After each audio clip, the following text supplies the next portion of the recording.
정부가 유류세를 인하하기로 했는데 실제 기름값은 얼마나 떨어질까요? 만약 유류세를 15% 내리면 휘발유는 리터당 123원 인하 효과가 있지만 체감 효과는 국제유가 등에 따라 사실상 없을 수도 있다는 전망이 나옵니다. 권남기 기자입니다. 주유기 속 숫자가 순식간에 올라갑니다. 자고 일어나면 뛰는 기름값에 한숨이 나오지만 그나마 유류세 인하 소식에 기대를 걸어봅니다. 좀 많이 내렸으면 좋겠어요, 사실은요. 예. 근데 한시적인 효과일지는 모르겠지만은 그래도 저희 같이 이제 서민들을 의지해서는 3년 만에 유류세 인하 카드를 꺼내든 정부.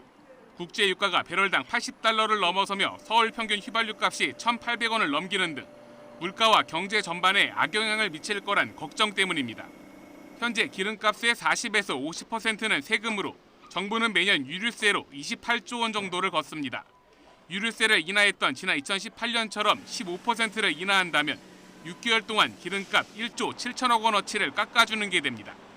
유종별로 보면 15% 인하할 때 휘발유는 리터당 123원, 경유는 87원 인하 효과가 있습니다. 전국 평균으로 보면 휘발유는 현재 1,700원대에서 1,600원대로 떨어질 수도 있는 겁니다. 15%보다 더 높은 30%를 해도 그때 기준으로 해서 결코 그 보상해 주는 게 과하지 않다.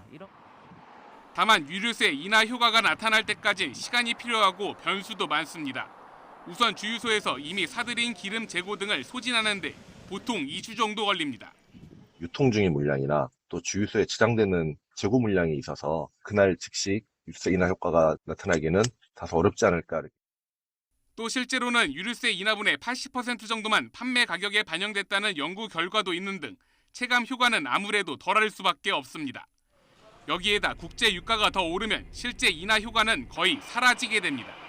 고유가가 지속되는 상황에서는 판매 가격이 일부 하락하더라도 여전히 소비자가 느끼는 휘발유나 경유 가격이 높기 때문에 정부는 조만간 구체적인 유류세 인하율과 방식을 발표할 예정입니다. YTN 권남기입니다.